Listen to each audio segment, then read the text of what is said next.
Good morning to everyone. I wanted to share another garden project that I'm doing this year.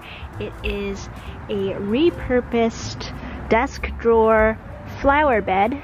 Last year when I was cleaning up the basement, we had this really old desk that was super heavy, like we couldn't move it to Value Village to donate it or anything.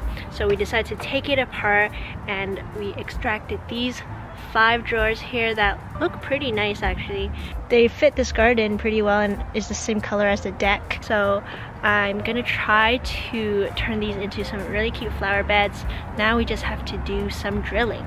This is the largest drill bit I have, and I have my safety glasses. Just gonna put in a couple of drainage holes so that water doesn't pool when it rains.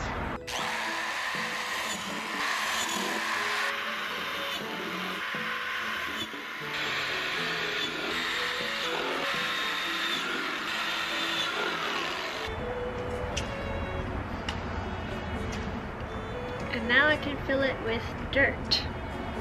I feel like this might be a little bit too much for drainage. Maybe I'll reduce the number of holes for the other ones.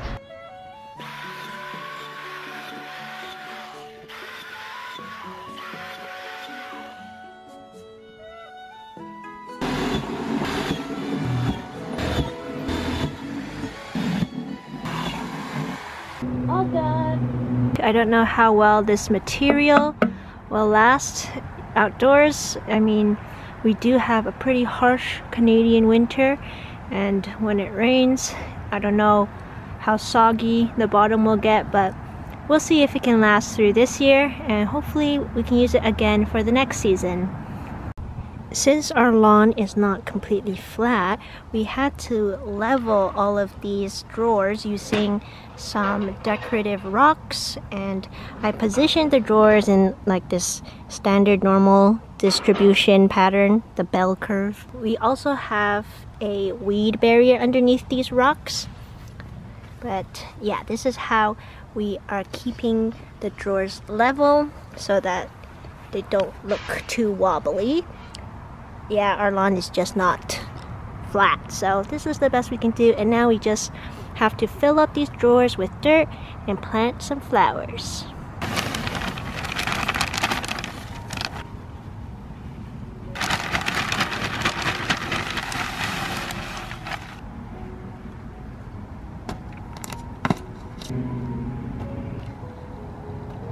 We filled each of the drawers up with some regular potting mix. This is the Miracle-Gro potting mix from Costco, and it was around $11 for 60.5 liters. Now we will be planting some wildflowers in the shortest drawer.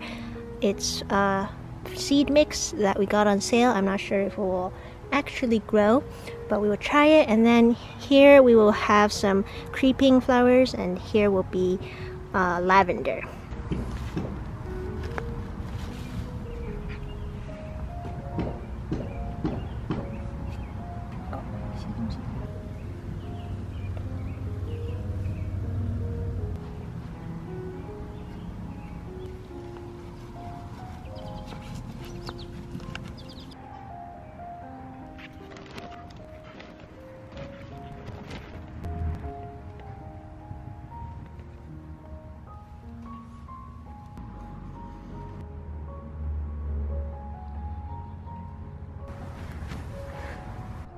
Everything is now in the drawer, and we just have to water it a little.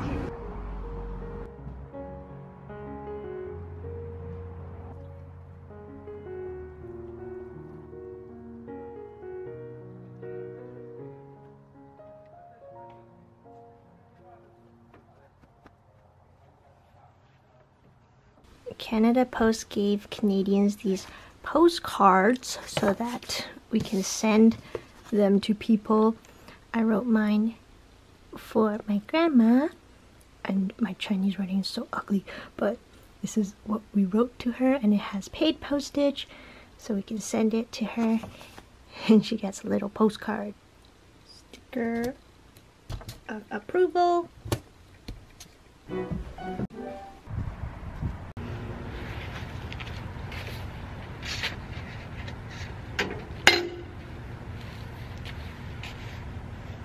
There's a mother robin feeding her babies. Come on, babies. Do you see the baby sticking his head out? That's one of the babies. My dad helped install some of these hooks so that we can hang flower baskets. I have 3 different colors. I think this one is the prettiest flower, but this one's also really cool too, this purple flower. Ooh. We also bought this calla lily growing kit from Costco. There were 25 bulbs in them, and then these are all of the flowers that grew out so far. So nice, so many different colors. Ooh. Wow. And this is pretty much what the garden looks like so far, with the flower bed and mulch bed. It's June now, and my wildflowers have been growing, but they're still pretty small. I have no idea what species these are. They are a mix of perennials and annuals. The creeping phlox was a spring perennial, so it's already out. And then my mom planted this little red annual flower here that also is waiting to bloom. The lavender is doing okay here, and then over here there are a lot more wild flowers. This one has been growing pretty well, and these are some of the extra red flowers that my mom got in order to make these DIY hanging baskets with the different flowers she chose. She made 2 of them. One of them is over here, and then these big bell flowers, they've been growing pretty well as well. I also made this topsy-turvy planter that you'll see on the main channel, and the last hanging basket flower is this one, which seems to be pretty sensitive to the sun. It's always droopy, but maybe they're just really old flowers. So that is an update on the drawer flower garden bed.